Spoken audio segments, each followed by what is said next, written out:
స్వాతంత్రం వచ్చి 78 ఏళ్లు గడిచినా ఇప్పటి వరకు కనీస మౌలిక సదుపాయాలు అందని గిరిజన గ్రామం ఒకటి అల్లూరి సీతారామరాజు జిల్లాలో ఉండటం ఆశ్చర్యానికి గురిచేస్తుంది.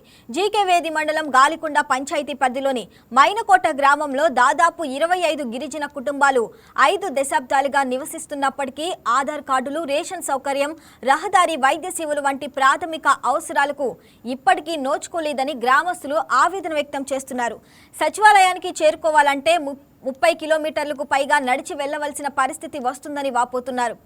అనారోగ్యం వచ్చినా వైద్యం అందని దుస్థితిలో జీవనం సాగిస్తున్న తమ గ్రామాన్ని ప్రభుత్వాలు గుర్తించి కనీస సదుపాయాలు, ఆధార్, రేషన్ వంటి గుర్తింపును కల్పించాలని మైనకోట ప్రజలు కోరుతున్నారు.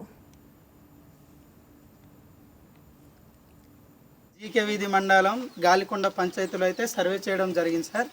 ఈ సర్వే కారణంగా మేము తెలుసుకున్నాము ఈ ఊర్లో ఎటువంటి సమస్యలు ఉన్నాయి, ఎటువంటి ఇబ్బందులు ఉన్నాయి, ఈ గ్రామ ప్రజలు ఎటువంటి ఇబ్బందులు అయితే ఫేస్ చేస్తున్నారో ఈ సర్వే ద్వారా అయితే మేము కనుక్కోవడం జరిగింది సార్. ప్రాముఖ్యంగా నేను చెప్పాలనుకున్నది ఏంటంటే ఈ గ్రామంలో సుమారుగా 25 కుటుంబాలు అయితే జీవన విధానం సాగిస్తున్నారు. ఈ 25 కుటుంబాలు సుమారుగా 50 సంవత్సరాల నుంచి ఇక్కడే జీవించడం అనేది జరుగుతుంది. అయితే ఈ సర్వే ద్వారా మేము తెలుసుకున్నది ఏంటంటే ఈ 50 సంవత్సరాలు కూడా గవర్నమెంట్ నుంచి ఎటువంటి ఉపాధి అయితే లేదు సార్. స్కూల్ కావచ్చు, లేదంటే అంగన్వాడీ కావచ్చు, ఒక ఆశా వర్కర్ కానీ, లేదంటే రోడ్డు కానీ, ఇల్లు కానీ, మంచినీరు కానీ ఏ సౌకర్యం అయితే ఇప్పటి వరకు ఏం జరగలేదు సార్.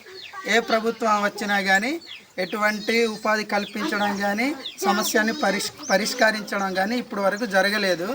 అయితే ఈ గ్రామం వాళ్ళు స్కూల్కి వెళ్ళాలంటే పెద్దలంక కొయ్యూరు మండలం సంబంధించిన పెద్దలంక అనే గ్రామానికి అయితే వెళ్ళాలి సార్. కొన్నిసార్లు ఏంటంటే వర్షాకాలంలో నడిచి వెళ్ళడానికి కొద్దిగా ఇబ్బంది అవుతుంది. పెద్ద పెద్ద గడ్డలు ఉంటాయి ఇటువైపు. సుమారుగా 3 కిలోమీటర్లు అయితే ఇక్కడ పిల్లలు నడిచి వెళ్ళాలి. చాలా ఇబ్బందులు ఫేస్ చేస్తున్నారు. ఈ గ్రామం వాళ్ళు పంచాయతీ ఆఫీస్లో వెళ్ళాలన్నా, లేదంటే ఏదైనా హాస్పిటల్కి వెళ్ళాలన్నా ఎమర్జెన్సీ టైంలో సరైన రోడ్డు కూడా లేదు. ప్రస్తుతం మేము